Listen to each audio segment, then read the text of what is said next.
네. 자, 김상훈 기자 만나보겠습니다. 어서 오세요. 네, 안녕하세요. 김상훈입니다. 예.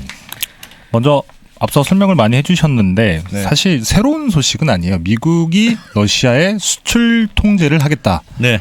사진을 먼저 보여드리면 이게 2월 24일 날 국내에 전해졌던 그 미국의 제재안이에요. 네. 그중에 첨단 제품 및 부품의 수출 통제 이 부분이 들어가 있잖아요. 예. 사실 개략적인 내용은 이때 발표가 됐었는데 당시에는 별로 그렇게 그 국내에 많이 소식이 전해지지 않다가 네. 최근에 한국이 예외국에서 제외됐다라는 보도가 나오면서 이게 뭐길래 한국은 제외가 된 거냐라고 이슈가 돼서 제가 조금 자세한 내용을 가져와 본 건데요. 네.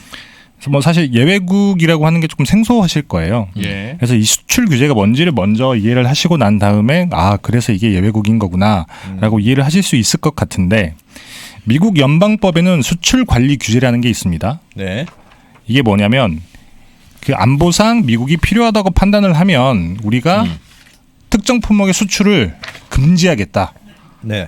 이런 건데 사실 이런 법이 미국에만 있는 건 아닙니다. 전략 물자 수출 통제 제도라고 네. 한국에도 이런 제도가 있어요. 우리나라도 밖으로 네네. 안 빼는 게 있죠. 맞습니다. 예. 대외 무역법에 기반해서 산업부에서 이걸 다 검사를 하는데 예. 뭔가 중요한 우리나라 중요한 거 안보와 관련돼 있다고 생각되는 거. 2%가 그거예요.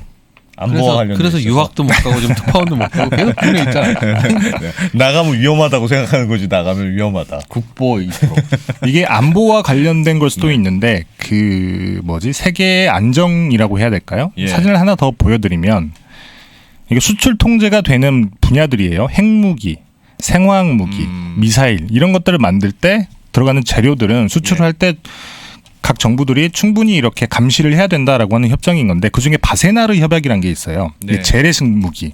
예를 들면 탱크, 항공기, 뭐 전투기 예. 여기 들어간 부품들 있잖아요. 예. 이런 것들은 다른 무기보다 훨씬 더 일반적으로 쓰는 부품들이기 때문에 네. 거기에 쓰이는 부품들 같은 경우에도 충분히 관리를 해야 된다라고 하는 그런 협약인 건데 예를 들면 그 예전에 금호 타이어가 지금 더블스타 때 팔렸잖아요. 네. 근데 당시에 못 파는 가장 큰 이유 중에 하나가 뭐였냐면 금호 타이어가 딱 매출이 1% 정도가 군수용 타이어를 만들어요. 항공 전투기 타이어. 이거를 팔 수가 없었던 거예요. 네. 그래서 결국에는 이걸 떼어내고 나머지 부분만 팔았던 건데 예. 여튼 각 나라들이 이런 식으로 전략 물자를 수출 통제를 많이 하는데 미국 같은 경우는 법 체계가 굉장히 독특합니다. 네. 첫째는 이 바세나르 협정에서 정한 품목에서 더해서 본인들이 독자적으로 품목을 지정을 할 수 있는 거예요. 그러니까 우리가 생각하기에 이건 우리 안보와 관련이 있으면 협정이 어떻게 되든지 간에 우리가 이 품목은 지정을 해서 수출 규제, 수출 통제를 할 수 있다. 그리고 거기에 한 발 더 나아가서 해외 직접 생산품 규칙이라는 게 있는데 네. 뭐 줄이면 FDPR인데 네. 이게 무슨 내용이냐면 우리가 수출 통제를 하는데 해외에서 만들어진 직접 생산품 네. 이런 것들 같은 경우에도 우리 기술이 들어가 있거나 우리 부품을 쓰면 우리가 수출 통제를 하는 나라에 수출을 못하게 하는 거죠. 우리 허가를 받아라. 맞습니다. 그 마음대로 막 정해도 됩니까 그렇게? 실제로 그렇게 했죠. 2020년에 미국이 화웨이 제재를 했었잖아요. 예. 그때 명분이 뭐였냐면 중국 공산당이 화웨이 장비를 통해서 미국 기업이랑 정부를 도청한다. 예. 이게 이유였는데 그래서 당시에 미국의 원산지 부품이 25% 이상 포함된 해외 생산품들. 그러니까 한국에서 만들어진 반도체라고 하더라도 미국에서 만들어진 부품이 조금이라도 들어가 있으면 화웨이에 파는 게 안 되는 거고 그다음에 이게 중요했던 건데 미국의 반도체 설계 기술이나 프로그램, 소프트웨어 네. 이런 게 들어가 있으면 이것도 화웨이에 팔 수 없어. 이렇게 했었죠. 그래서 실제로 그 삼성이라든지 많은 네. 그 예. 기업들이 화웨이의 반도체를 못 팔았던 건데 네. 이런 그 굉장히 고강도 수출 규제를 러시아에 적용하겠다는 게 이번 그 수출 통제의 뭐 주요 골자입니다. 그러면 러시아로 뭔가를 파는 사람들은 국가는 다 검사받아라는 겁니까? 모든 품목을 다?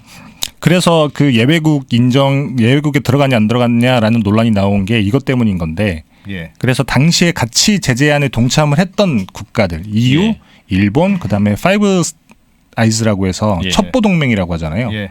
뭐 미국, 영국, 호주 뭐 해서 맞습니다. 사실상 같은 나라인 사실상 같은 나라. 네. 네. 네. 그래서 이런 나라들이 캐나다. 같이 제재안을 발표를 하면서 우리는 미국이랑 똑같이 하겠다라고 해서 그 국가들은 예외국이라고 인정을 해줬는데 여기는 알아서 잘한다. 그렇죠. 러시아로 보낼 리가 없다. 맞습니다. 그들은 알아서 해. 거의 미국이나 마찬가지야. 그쵸. 이 나라들은. 우리랑 똑같이 하기로 약속을 한 거죠. 그래서 예. 예외국에 포함이 됐는데 사실 이게 예외국이라고 하니까 어감 자체가 그럼 쟤네들은 수출을 할 수 있게 된 건가? 근데 그건 아니었던 거죠. 예. 한국 같은 경우에는 조금 뒤늦게 제재안에 동참을 한다라고 의견을 밝혔기 때문에 네. 그래서 예외국에 포함이 안 돼 있던 건데 그러면 예외국이 소수네요. 예외국이 소수는 아니에요. 뭐 예를 들면 그 나머지 나라들은 EU랑 일본이랑 그 미국, 일본, 파이브 아이즈 아이즈 빼고 나머지 나라들은 다 예외국이니까 예외국에 포함이 안 돼 있으니까. 그러니까 예외국이 아 그렇죠. 작다. 예외국이 소수인 거죠. 소수고. 죄송합니다. 잠깐 마음에 안 들었어. 나 울 뻔했어, 그럴 지금. 수도 있지. 제가 마이크 울렁증이 있어서. 네. 예외국은 소수고 나머지 대부분의 나라가 그렇죠. 사실 미국의 허가를 받고 수출을 해야 되는데 맞습니다. 거기에 대만, 뭐 우리나라도 인도 포함돼 있다. 그렇죠. 알겠습니다. 네. 그러면 예외국이 아닌 평범한 국가는 러시아로 뭔가 팔 때 네. 그게 중요한 기술 들어있는지 안 들어있는지 미국이 검사한다는 겁니까? 아니면 맞습니다. 전부 다는 아니고요. 예. 네. 이게 3월 3일 날 미국 시간으로 3월 3일 날 그 아까 말씀드렸던 그 수출 통제의 구체적인 기준이나 품목들을 발표를 해요. 예. 57개 품목 정도가 되는데 음. 그 품목에 한해서는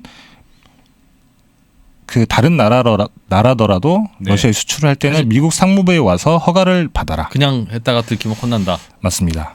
좀 형사처벌까지 조항이 있더라고요. 아, 미국으로 끌려가서 끌려가는 거는 뭐 못 끌어갈 텐데 네. 거기서 기소를 하고 뭐 형량을 때릴 수는 있겠죠. 모르겠다. 구체적으로는 그건 구체안이 나오면 좀 알려주세요. 예. 아 그 형사처벌 조항은 구체적으로 있긴 합니다. 그래요? 어떻게 형사처벌 조항은 법이 따로 있어서 그러니까 형사라고 하는 건 그러니까 벌금을 매기거나 맞습니다. 아니면 감옥에 보내거나인데 네네.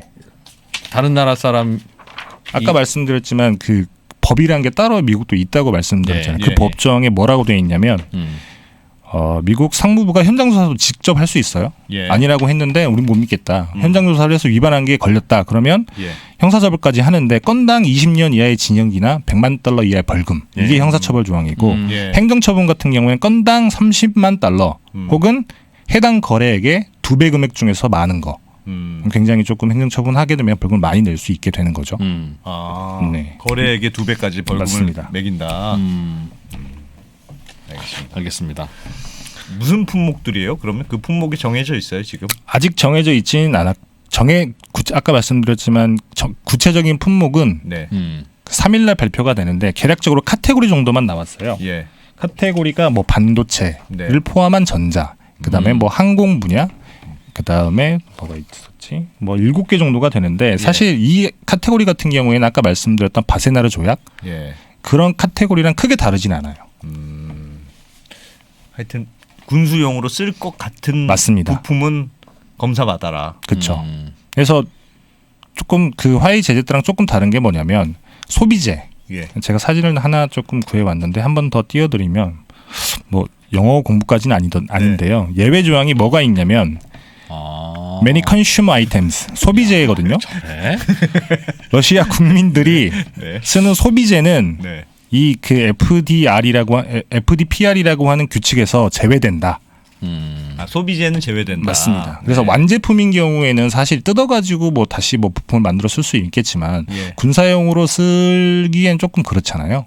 그래서 뭐 휴대폰, 가전제품, 뭐 자동차도 들어갈 것으로 아마 전망이 되긴 하는데 이런 것들은 크게 뭐 수출에 문제는 없을 것 같습니다. 근데 다만 팔아서 그렇죠. 예를 들면 뭐 이런 데가 저런 가전제품이다. 네. 그런 거 그냥 파는 건 괜찮다. 여기 한국에서 만들어서 보내는 건 그쵸. 괜찮은데 그렇죠. 부품은 혹시 이게 어디로 쓸지 모르니까 그렇죠. 그 부품은 미국이 검사를 받고 보내라. 맞습니다.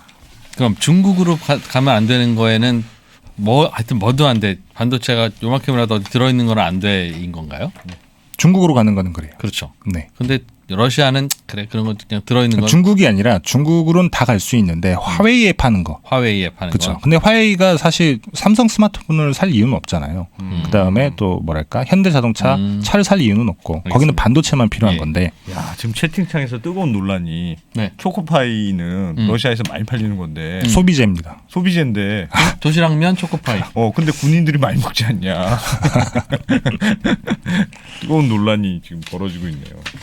전투 식량으로 쓸 수 있다. 초코파이는 정말 그렇죠. 거의 그렇죠. 뭐, 맞아. 말 틀린 말은 아닌 것 같아요. 미국에서 초코파이를 모르지 않을까요?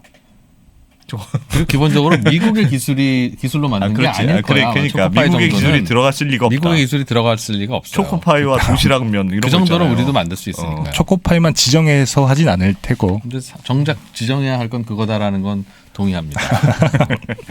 힘나거든 뭐. 네. 그럼 우리는 네. 직접 반도체를 수출하지는 않나요? 아니면 우리에게 미치는 영향이 어떤 게 있겠습니까? 일단 사진을 하나 더 보여드리면 네. 이게 잘려버렸네. 잠시만요.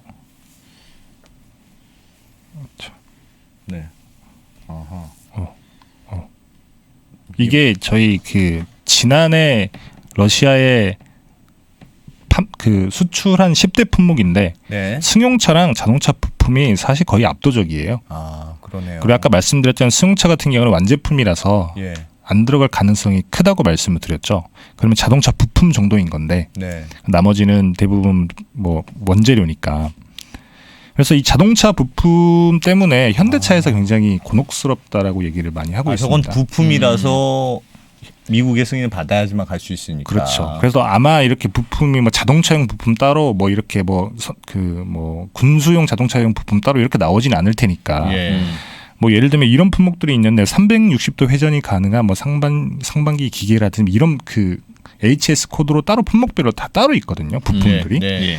그런 것들을 군수용으로 돌릴 수 있으니까 그러면 이런 것도 품목이 지정될 가능성이 높고 그런 경우에는 건건히 가서 이렇게 심사를 받아야 되는 거예요. 그럼 좀 불편하겠네요. 될 수 있을지 안 될 수. 굉장히 많이 불편할 수 있고 사실 저희는 체감하기 굉장히 어렵긴 하지만 예. 그 2019년이었나요? 일본이 우리나라 수출 규제를 했을 때 예. 그것도 이 수출 통제 제도를 통해서 한 겁니다. 네. 그래서 일본 같은 경우에는 화이트 국가라고 해서 모든 걸 다 면제하는 국가들이 있고 한국도 그 화이트 국가 안에 화이트 리스트에 들어가 있었죠.